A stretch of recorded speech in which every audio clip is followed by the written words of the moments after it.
వారాహి అమ్మవారి కృప అంటే వారాహి దేవి అనుగ్రహం లేదా ఆశీస్సులు అని అర్థం. వారాహి శక్తి స్వరూపం, మరియు ఆమెను పూజించడం వలన భక్తులకు రక్షణ, ధైర్యం, మరియు అడ్డంకులు తొలగిపోతాయని నమ్ముతారు. వారాహి అమ్మవారి గురించి.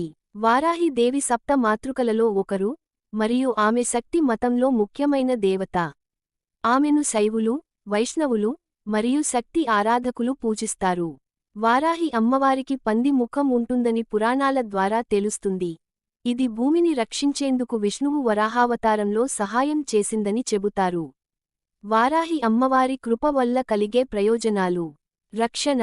వారాహి అమ్మవారు తన భక్తులను ప్రతికూల శక్తులు, దుష్ట దృష్టి, మరియు హానికరమైన ఆత్మల నుండి రక్షిస్తుంది. ధైర్యం. ఆమెను పూజించడం వలన భక్తులకు ఆత్మవిశ్వాసం, ధైర్యం లభిస్తాయి. అడ్డంకుల తొలగింపు.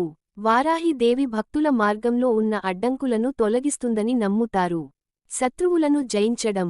వారాహి అమ్మవారి అనుగ్రహంతో భక్తులు శత్రువులను జయించగలరని నమ్ముతారు. వారాహి అమ్మవారిని ఎలా పూజించాలి? ఎరుపు రంగు పువ్వులతో అమ్మవారిని పూజించడం మంచిది. నీరు, కొబ్బరికాయ, కుంకుమ, పసుపు, మరియు దేవతకు ఇష్టమైన ఇతర వస్తువులతో అభిషేకం చేయవచ్చు. చింతపండు అన్నం వంటి నైవేద్యాలను సమర్పించవచ్చు.